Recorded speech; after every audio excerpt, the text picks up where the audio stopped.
Sir, ಕೆಲವೊಬ್ರು ಯಾಕೆ ಯಾವಾಗಲೂ ತಮ್ಮದೇ ಆಟ ಸಾಧಿಸ್ತಾ ಇರ್ತಾರೆ, ನಮ್ಮ ಮಾತನ್ನು ಅರ್ಥನೇ ಮಾಡ್ಕೊಳ್ಳಲ್ಲ. ಓಕೆ, ಈ ಪೇಪರ್ ತಗೋ, ಇದನ್ನು ತಗೊಂಡು ಇದ್ರ ಮೇಲೆ ಒಂದು ಗೆರೆ ಹೇಳಿ, ಬ್ಲೂ ಲೈನ್ ಬರಿಬೇಕು. ಅಲ್ಲ, ಇದರಿಂದಾನೇ ಬ್ಲೂ ಲೈನ್ ಬರೀಬೇಕು. ಪಾಸಿಬಲ್ ಇಲ್ರಿ ಸರ್. ಯಾಕೆ ಪಾಸಿಬಲ್ ಇಲ್ಲ? ಇದು ರೆಡ್ ಐತೆ. ಸೊ ವಾಟ್, ಬ್ಲೂ ಲೈನ್ ಹೇಳಿ ಅದರಿಂದ. ಇಲ್ರಿ ಸರ್, ಆಗಂಗಿಲ್ಲ. ಟ್ರೈ ಆನ್ಸರ್ ಮಾಡು. ಇಲ್ರಿ ಸರ್. Okay, good. ಇದು ಒಂದು ನಿರ್ಜೀವ ವಸ್ತು ಇದೆ, ಇದರ ಕೋರ್ ನೇಚರ್ ಇರೋದು ಹೀಗೆ. Okay, for the timing blue ಇಂಕಲ್ಲಿ ಇದನ್ನ ಅದ್ದಿ ನೀನು ಹಿಂಗಂದ್ರೆ ಬ್ಲೂ ಲೈನ್ ಬರ್ಬೋದು, ಅದು ಕ್ಷಣಿಕ ಮಾತ್ರ. ಇದರ ನ್ಯಾಚುರಲ್ ಸ್ವಭಾವ ಇರೋದು, ನ್ಯಾಚುರಲ್ ಕಲರ್ ಇರೋದು ರೆಡ್ ಇದೆ. ಸೊ ಅದು ಯಾವತ್ತೂ ಬದಲಾಗಲ್ಲ. ಮನುಷ್ಯರಾದ ನಾವು ಕೂಡ ಹಂಗೆ ಇರ್ತೀವಿ.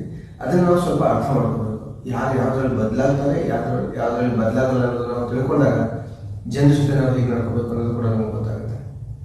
ಎಷ್ಟೋ ಜನರಿಗೆ ಈ ಒಂದು ಪ್ರಾಬ್ಲಮ್ ಕಾಡ್ತಾ ಇರುತ್ತೆ, ಈ ಒಂದು ಸಮಸ್ಯೆ ಇದ್ದೇ ಇರುತ್ತೆ. ನಿಮಗೂ ಕೂಡ ಇಂಥದ್ದೇ ಒಂದು ಸಮಸ್ಯೆ ಕಾಡ್ತಾ ಇದ್ರೆ ಅದಕ್ಕೊಂದು ಸೊಲ್ಯೂಷನ್ ಅಂತ ಸಿಕ್ಕಿದ್ರೆ ಒಂದು ಲೈಕ್ ಮಾಡಿ ಮತ್ತೆ ಶೇರ್ ಮಾಡೋದನ್ನು ಮರಿಬೇಡಿ.